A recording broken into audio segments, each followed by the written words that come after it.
맡고 있는 김지연 우리 집사님이 한 달 동안 단기 선교를 미국으로 갔습니다. 미국 한인교회에서 하는 청소년 여름 프로그램을 온 가족이 참여하기 위해서 떠났습니다. 그래서 오늘부터 이영진 집사님께서 성가 지휘를 한 달 동안 맡게 되고 이영림 집사님께서 반주를 맡아서 성가들을 섬기게 됐습니다. 두 분에게 뜨거운 박수로 격려하고 감사를 드리겠습니다. 할렐루야. 날씨가 덥기 때문에 여러분 교회 오는 자체가 힘드시고 어려운 그런 환경이 있는데 오늘도 2부 예배 많이 나오셔서 참으로 감사하고 환영합니다. 날씨가 더울수록 짜증보다는 여러분에게 기쁨이 있었으면 좋겠다. 웃음 있는 삶이 됐으면 좋겠다. 그런 생각이 들어요. 어떤 그 아이를 가진 임신한 아주머니가 더운 날 길거리 나왔는데 5살 먹은 어린아이를 만났어요. 반갑게 인사를 서로 주고받으면서 이 아이가 이 임산부 아줌마를 향해서 이렇게 물었습니다. 아줌마, 뭘 그렇게 많이 드셔서 배가 이렇게 벌렁 나오셨어요? 갑자기 그 질문을 받으니까 애기 엄마가 이 임산부가 깜짝 놀라면서 어떻게 말을 하지? 하다가 내 뱃속에는 예쁜 애기가 있어. 그렇게 얘기했어요. 그랬더니 5살 먹은 애기가 더 깜짝 놀라면서 어머머 어떻게 했어? 아줌마 애기까지 먹었어요. 그러더라고요. 그러니 애기가 그걸로 들어간 줄 알아요. 오늘 웃지 않으신 분들은 내일쯤 생각나면 웃을 수도 있어요. 가끔 그런 분이 계십니다. 사실은 웃지 않은 분을 위해서 하나만 더 하고 말씀을 시작하려고 하는데 여러분 하나님께서 우리를 아주 신비롭게 만드셨습니다. 아니 이 목소리 입술을 통해 나오잖아요. 목소리가 입술을 통해서. 그런데 귀는 듣기만 하도록 돼 있잖아요. 콧구멍은 어떻습니까?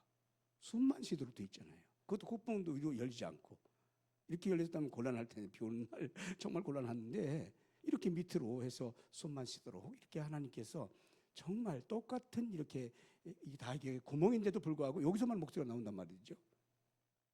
하나도 하나님의 작품에는 필요치 않은 것이 없이 다 필요적절하게 만들어졌는데 그러면 정말 신기한 것은 남자 젖꼭지 2개는 왜 만들었죠? 한 번도 생각 안 해보셨죠? 여자분들이 아이를 모유시켜야 되니까 하지만 남자분들은 왜? 폼으로 생겼습니까? 아니에요. 앞뒤 구분하기 위해서 만들었다고 그러더라고요.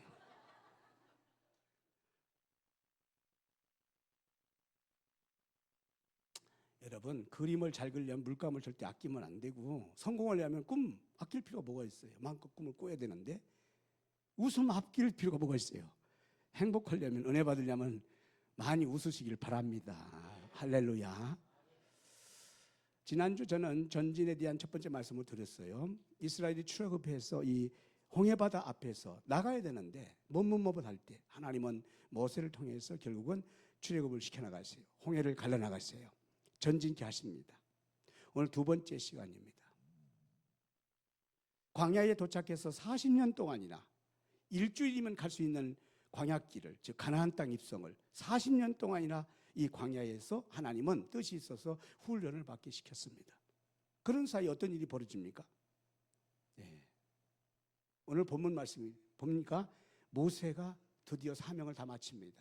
그러니까 사명을 다 마치면은 죽게 되는 것이죠. 하나님 부르시는 것이죠. 모세가 죽고 사명을 마치고 그 다음에 모세의 후계자인 여호수아가 그 사명을 받게 됩니다. 여러분 그 사이에 어떤 일이 벌어졌을까요? 40년 동안 1세대가 거의 죽었어요.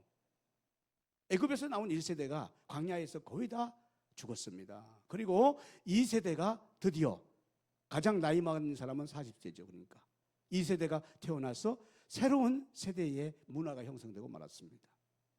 그 뜻은 뭐겠습니까? 1세대들은 하나님 말씀을 듣고 가나안 땅을 향해서 가기 위해서 광야에 머물렀던 것인데 2세대들은 말이죠.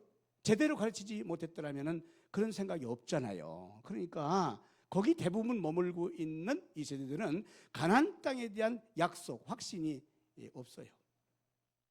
그냥 여호수아를 중심으로 해서 이제 이 광야에서 40년 동안 이렇게 우리가 먹고 살았으니 여기 안주에서, 여기 안정되게 살고 싶은 마음이 크지, 저 가나안 땅을 어떻게 갑니까? 저 가나안 땅을 어떻게 도전합니까? 어떻게 다시 전진하겠습니까? 가만히 사는 게 좋지요. 뭐.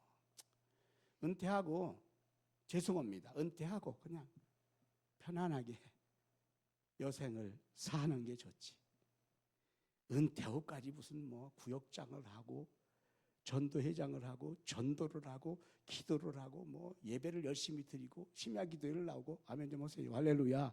새벽 기도도 나오고, 은퇴 전까지 열심히 했는데, 70 전까지 열심히 했는데 뭐 그 이후야 하나님이 주신 이 세상에 분복을 누리면서 살면 됐지. 누가 열심히 더 도전하고 전진하고 가나안을 향해서 가고 싶은 마음이 있겠어요? 지금 광야에 있는 여호수아와 이스라엘 백성들의 심정이 그렇습니다.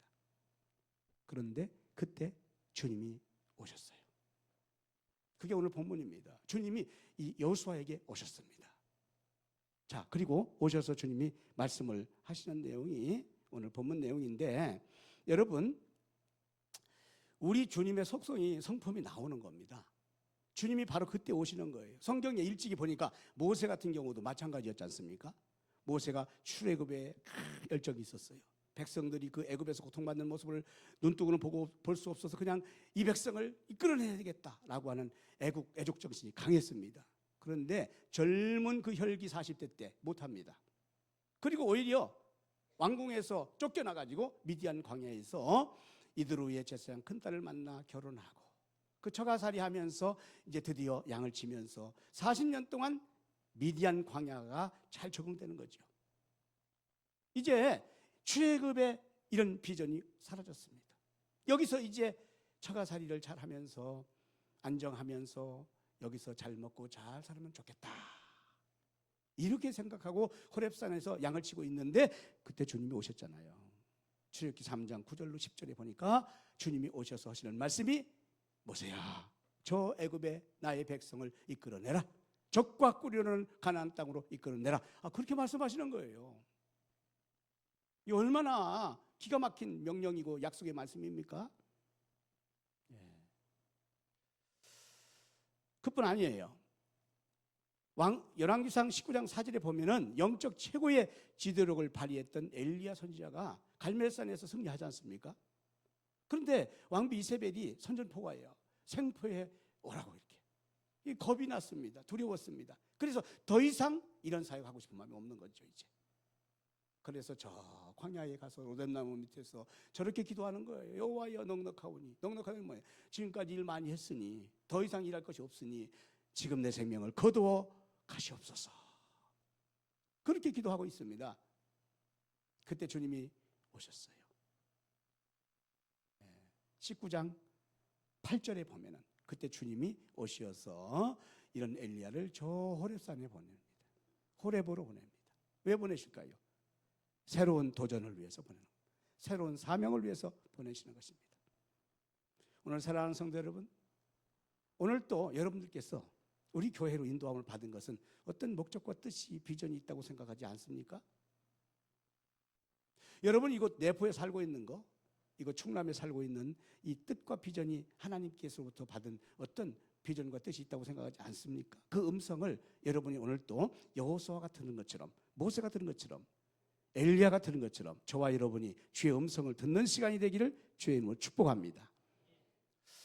저 간증을 간단히 한다면 저 또한 마찬가지인데, 저는 이제 목회에 좀 주력해야 되겠다, 다른 일은 좀 덜하고, 이런 생각을 했어요. 그래서 사실은 35년 전에 한국여학교원 선교회를 창립하기 위해서 준비하고 그 목적과 비전은 민족복음화였습니다. 10몇 명의 아이들이, 여학생들이 한꺼번에 외국 유명한 가수가 와서 공연할 때 사인을 받으려고 가다가 그냥 그 체육관에서 밀려가지고 압살당해서 죽었어요. 그게 88년도의 일입니다. 그때 성령님께서 제 마음에 강한 도전을 주시더라고요. 야, 저 꽃다운 중학생, 여고생 이 아이들이 저렇게 미국의 유명한 가수 앞에 사인 받으러 갔다 죽다니 얼마나 안타까운 일인가.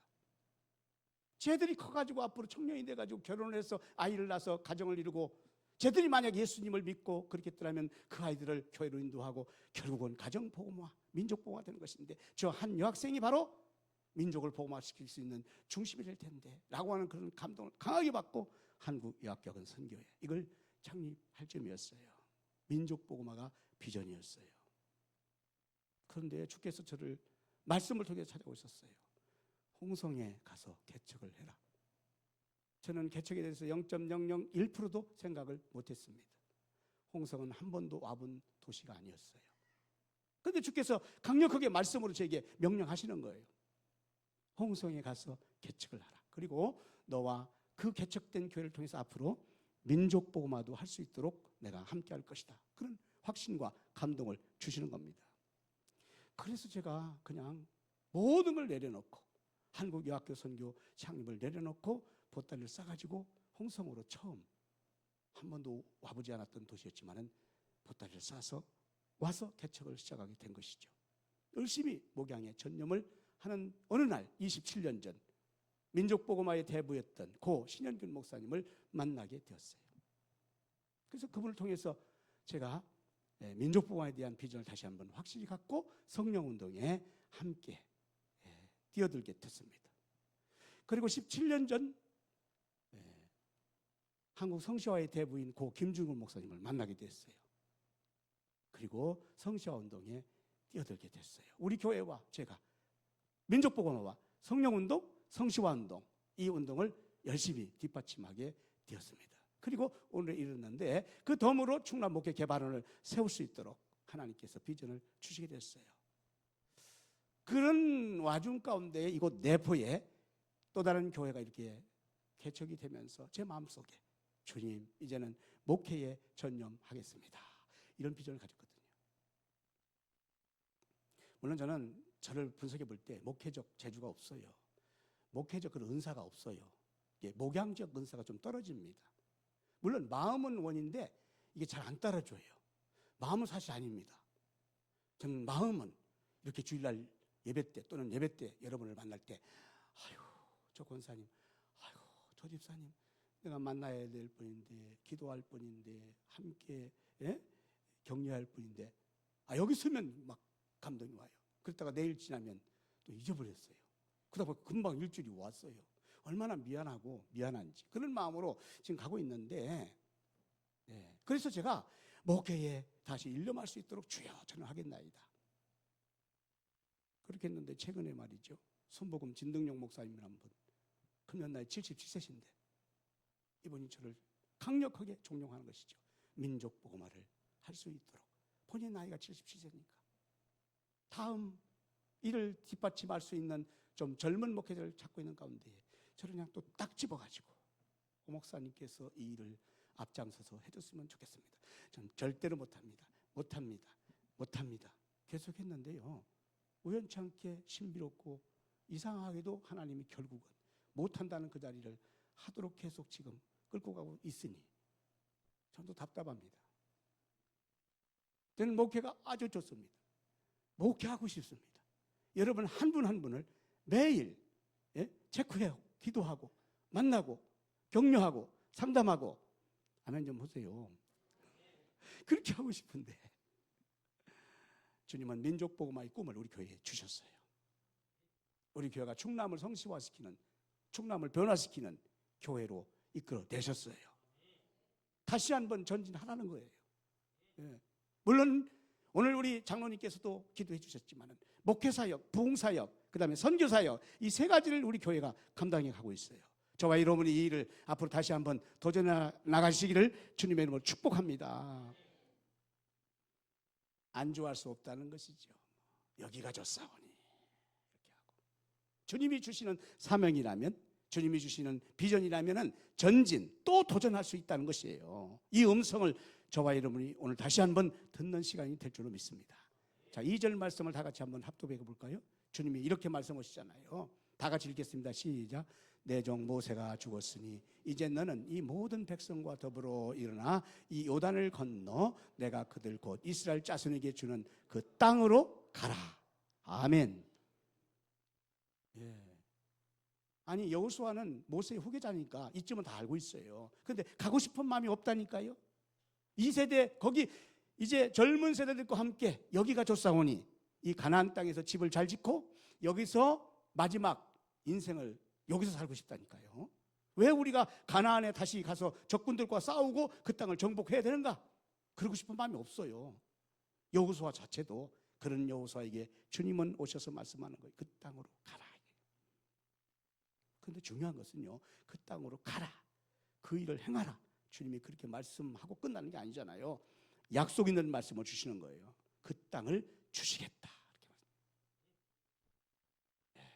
그 땅을 주시겠다. 3절 말씀을 보세요. 3절 말씀. 내가 모세에게 말한 바와 같이 너희 발바닥으로 밟는 곳은 모두 내가 너에게 주었노니. 이건 이미 주었다는 거예요. 다 완료형입니다. 그러니까 하나님의 말씀은 장차 일어날 하나님의 뜻이 완성되는 성취되는 그 부분도 있지만은 이미 여러분과 저에게 오늘 말씀을 주실 때는 이미 그 말씀은 다 이루어 놓고 가는 거예요. 이름하여 우리는 영적 싸움에서 이겨놓고 가는 거 아니겠습니까? 기도도 마찬가지예요. 이미 응답이 왔어요. 우리 응답을 받고 기도하는 겁니다. 사실은. 왜? 주님께서는 모든 일을 앞서서 책임져 주시기 때문입니다. 가기만 하면 되는 겁니다. 반드시 가나안 땅 줄 것이다.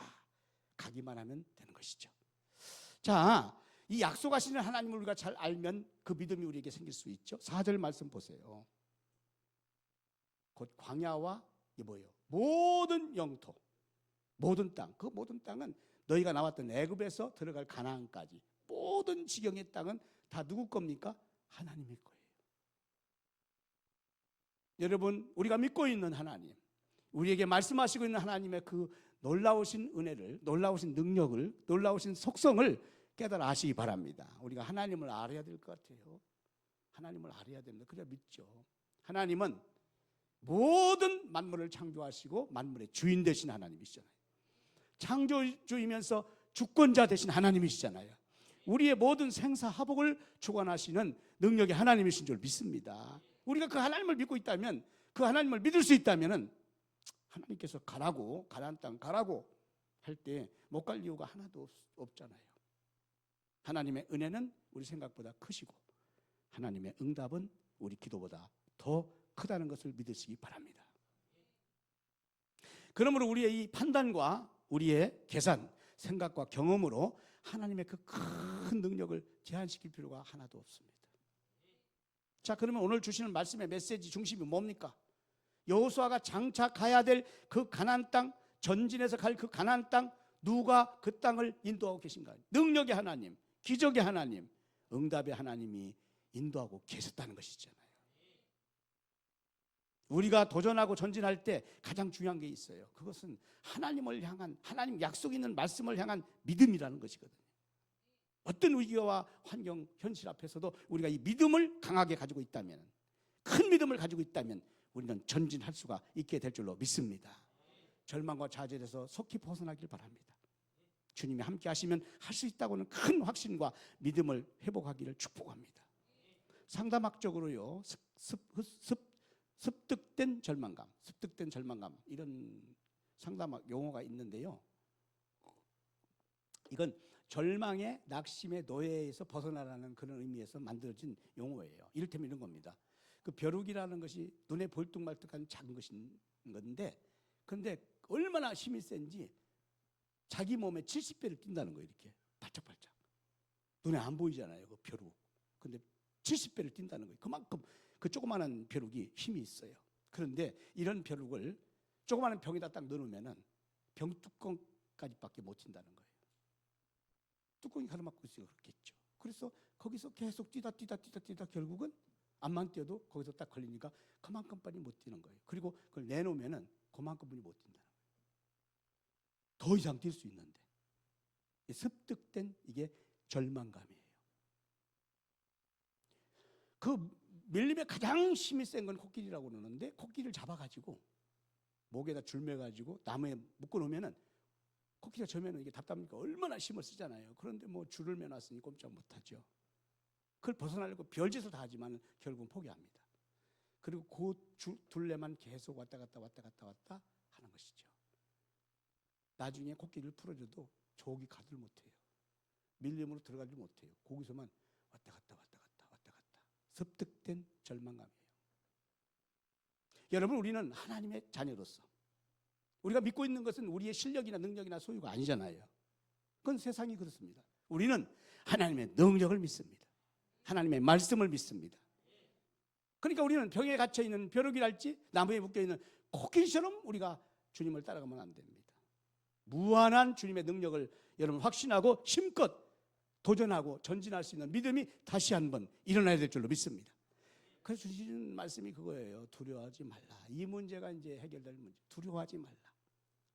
두려워하지 말라. 5, 6절 말씀에도 주님이 하시는 약속이 모세와 함께한 것처럼 내가 함께할 테니까 걱정하지 말라는 거예요. 모세를 잘 알잖아요. 모세가 광야에서 두려운 적이 있습니까? 두려워하지 않았어요.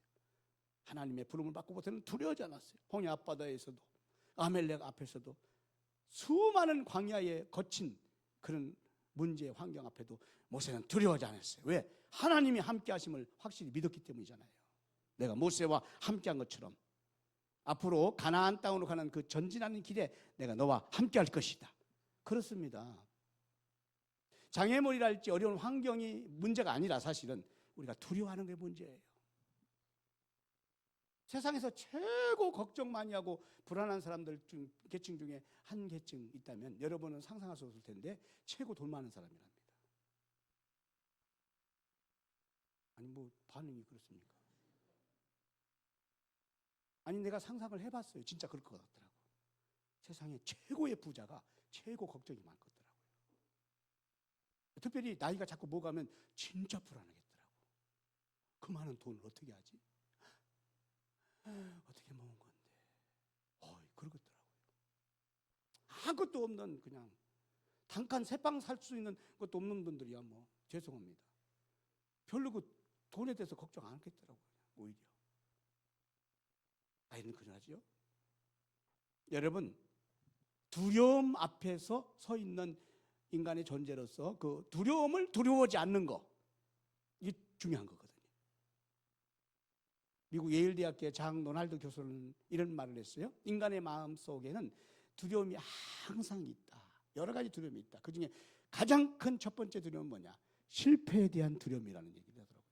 실패에 대한 두려움. 이게 무슨 뜻입니까? 실패. 앞을 나가지 못하도록 하는 두려움이 가장 인간에게 크다는 거예요.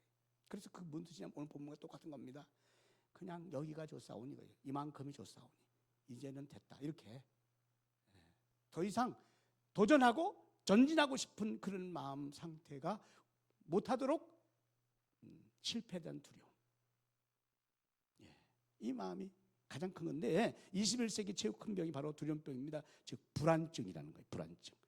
내일에 대한 불안증. 이것이 바로 인간을 앞으로 나가지 못하도록 가로막는 최고의 장애물이 된다는 거예요. 오늘 주님은 말씀하는 겁니다. 여호수아에게 두려워하지 말라. 가나안 땅 가는 거 두려워하지 말라. 가나안 땅에 펼쳐질 장벽과 원수 대적자들 두려워하지 말라. 여러분 두려워하지 마시기 바랍니다. 하나님이 함께 하시기 때문에 두려워하지 마시기 바랍니다. 얼마나 많은 어려움들이 있습니까? 생각지도 못한 우리가 나가는 길에 얼마나 많은 장벽이 있습니까? 얼마나 예기치 않은 문제가 있습니까? 그러나 오늘 성경은 말씀하잖아요. 두려워하지 말라. 좌우로 한번 인사하실까요? 두려워하지 마세요. 두려워하지 마세요. 두려워하지 마시기 바랍니다. 지금 여러분 염려하고 막 근심하고 걱정하고 있는 거 있잖아요. 그 염려하고 근심하고 걱정하고 두려워하지 마세요. 어떻게 할 수 있는가 오늘 말씀을 계속 드리겠습니다. 이사야서 41장 10절에 보면은 주님은 이사야에게도 두려워하지 말라. 내가 너와 함께함이라. 놀라지 말라. 나는 네 하나님이 됨이니라. 내가 너를 굳세게 하리라. 참으로 너를 도와주리라. 참으로 나의 의로운 오른손으로 너를 붙들리라. 하나님께서 우리를 붙들고 계세요. 잠언서 29장 25절에 보면 사람을 두려워하면 올무가 되지만 여호와를 의지하면 안전하게 될 것이다. 두려움 앞에서 하나님을 붙드시기 바랍니다. 하나님의 말씀을 붙드시기 바랍니다. 예. 하나님은 절대로 우리에게 두려움, 즉 불안과 염려와 근심, 걱정을 주신 분이 아니세요. 두려움은 누가 줍니까? 사탄이 주는 건데 하나님의 일을 그르치게 하려는 사탄의 전술이라는 걸 기억하세요. 그 여러분이 앞으로 가야 될, 도전해야 될, 전진해야 될 어떤 일들 앞에서 두려움이 찾아오고 불안과 염려가 찾아오면 이건 하나님이 주시는 마음이 아니라 사탄이 하나님의 일을, 내게 주신 비전을 그르치려는, 방해하려는 사탄의 전술이구나. 물리쳐내기를 바랍니다. 두려움을 쫓겨내기를 바랍니다. 두려움을 이길 수 있는 방법은 뭘까요? 여러분, 이 두려움은 사실 두려움의 정체를 좀 알아야 됩니다. 이 두려움이 뭔가, 이유 없는 두려움이라는 용어를 캐나다 댄 가드너라고 하는 분이 만들어냈어요. 저도 이 말을 듣고 동감합니다. 왜냐하면 대부분의 두려움은 이유 없는 두려움이기 때문입니다. 이 말은 무슨 뜻이냐면 사실에 근거치 않은 두려움이라는 뜻이에요. 이 뜻이 무슨 뜻이냐면 잘못된 정보, 매체에 의한 두려움이라는 뜻이에요. 대부분 여러분이 염려하고 지금 근심하고 걱정하고 있는 두려움은 사실이 아닌 감정에 의한 것이라는 뜻이에요. 자, 그렇다면 어떤 두려움의 감정입니까? 앞으로 여러분이 나가야 될 그 일에 대해서 두려움은, 그 상황은 부정적으로 상상할 때부터 두려워지는 겁니다. 이런 겁니다. 그 일 잘 안 되면 어떡하지? 우리 자식 그 일이 잘 안 되면 어떡하지? 내가 거기 가는 길이 정말 이렇게 저렇게 꼬여서 잘 안 되면 어떡하지? 지금보다 더 힘들어지면 어떡하지? 지금보다 더 망하면 어떡하지? 아니, 사람들이 나를 우습게 보면 어떡하지? 사람들이 나를 비난하면 어떡하지? 나를 망한 사람이라고 손가락질하면 어떡하지? 그러면 그렇지, 그렇게 될 줄 알았어. 나를 조소하면 어떡하지? 이런 것들을 우리 마음에 품을 때부터 사실은 두려워지는 거예요. 예, 두려워할 필요가 없는 현실이고 상황인데도 불구하고 두려운 감정이 들어오는 겁니다. 두려움을 모르면 괜찮잖아요. 두려운 마음 자체를 갖지 않으면 되지 않습니까? 어떤 개 한 마리가 전봇대에 가서 볼일을 봤어요. 보고 있었어요. 근데 경찰관이 막 왔어요. 경찰관이 가까이 왔어요. 접근했어요. 그랬더니 이 개가 막 도망치는 겁니다. 여러분, 경찰관 앞에 왜 개가 도망가요? 전봇대 볼일 봐서 겁나서 그러나요? 경찰관이 두려워서 그러나요? 아니에요. 알고 보니까 볼일 다 봤기 때문에 도망갔더라고요. 아니, 개가 경찰관 압니까? 경찰관이 뭘 무섭겠어요, 개가. 거기 볼일 봤다고 해서. 여러분, 지금 두려워하고 있는 문제가 왜 두려워합니까? 그 두려움의 정체가 뭡니까? 해보지도 않고 왜 두려워합니까? 우리가 두려움을 이길 수 있는 방법은 문제보다, 그 절망적인 환경인 듯한 상황보다 더 큰 능력의 하나님, 주님을 바라보고 그분께 맡기는 겁니다. 두려움의 시작은요, 불신의 시작이기 때문이고 두려움의 끝은 믿음의 시작이 되기 때문이에요. 베드로전서 5장 7절 말씀에 보면은 너희의 모든 염려를 다 주님께 맡겨라. 할렐루야. 그래야면 주님이 맡아줄 것이다. 주님이 권고하시는 거예요. 주님이 돌봐주시는 거예요. 자, 오늘 여러분 염려와 근심과 걱정, 불안, 두려움, 각종 이 모든 것들, 문제 가지고 있죠. 교회할 때 왜 왔어요? 이거 다 주님께 맡기기로 왔습니다. 기도로 맡깁니다. 말씀으로 맡깁니다. 찬양으로 맡기고 예배로 맡깁니다. 자, 오늘 여기다 다 내려놓고 가세요. 또 끝나고 축도 마치면 또 주섬주섬 하나씩 다 또 넣어가지고 저기 나가자마자부터 벌써 또 걱정하고 염려하고 두려워하지 말고 완전히 주님께 맡기기를 바랍니다. 갈릴리 바다에 풍랑을 제자들이 만났습니다. 여러분, 그 풍랑을 만났을 때 제자들의 모습을 보세요. 풍랑이 보통 풍랑이 아니에요. 그런데 제자들 가운데 7명은 그 풍랑에 능한 실력을 가지고 있는 어부 출신입니다. 한두 번 경험해 본 게 아니에요. 그러니까 이 7명의 베드로를 비롯한 어부 제자들은 한번 해보겠다고 해본 겁니다. 풍랑 앞에 싸워본 겁니다. 그런데도 풍랑이 그칠 기세가 안 보이는 거예요. 오히려 막 더 풍랑이 거제 바다가 아니 배가 뒤집힐 것 같습니다.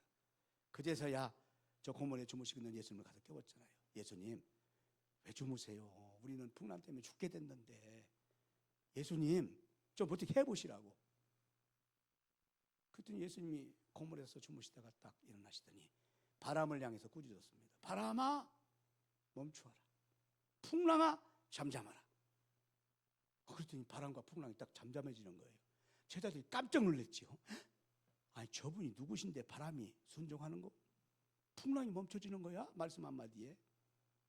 아니 주님의 기적을 이미 다 체험했는데도 불구하고 제자들이 세상에 다 잊고 살았어요. 예. 주님을 더 의지 못한 겁니다. 주님을 확신하지 못하고 불신한 상태에서 예수님과 함께 동행한 것이죠. 그때 예수님이 하신 말씀이 이 말씀이에요. 마가복음 4장 40절에서 이렇게 말씀하세요. 너희가 어찌해서 두려워하느냐? 어찌해서 이 풍랑 앞에 두려워하느냐?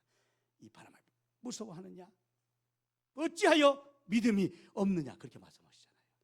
그렇습니다. 두려움을 해결할 수 있는 것은 주님을 향한 믿음의 회복이 가능한 겁니다.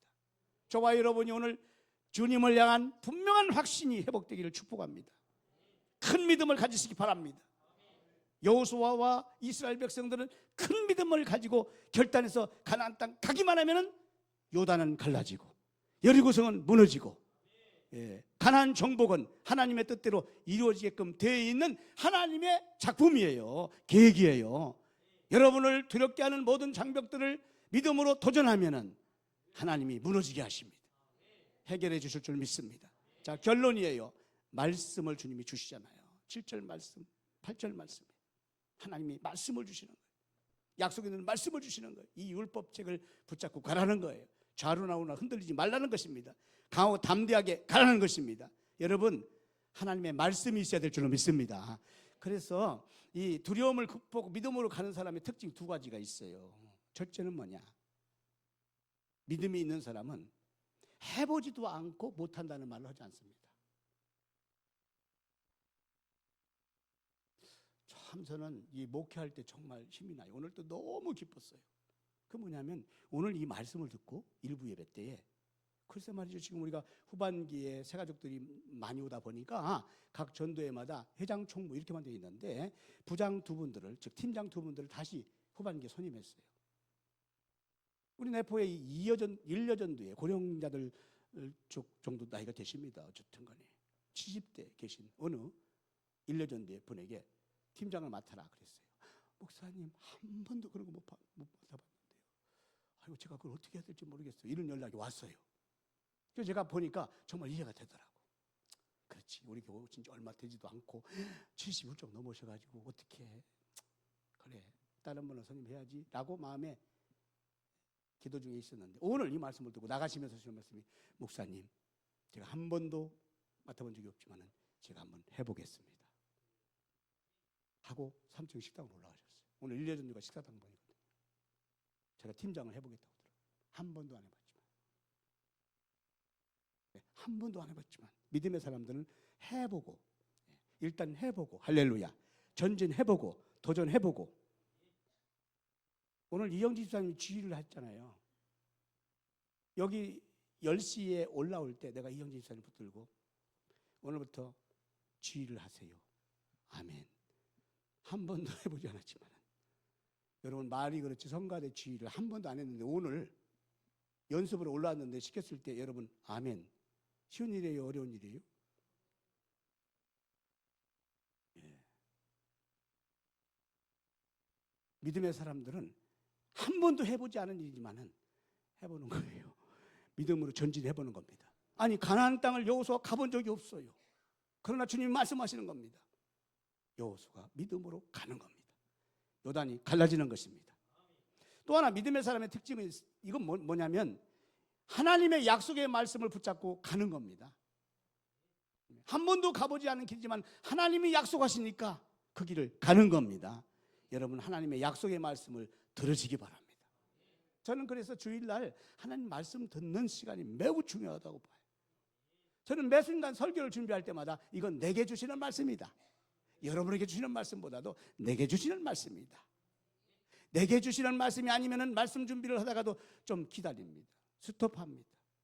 내게 확신 있는 말씀이 아니면 내가 어떻게 우리 성도님들에게 전할 수가 있겠어요? 내게 주시는 말씀이다. 이 말씀에 확신이 있을 때 말씀을 전해요. 어떤 때는 조금 찝찝할 때가 있어요.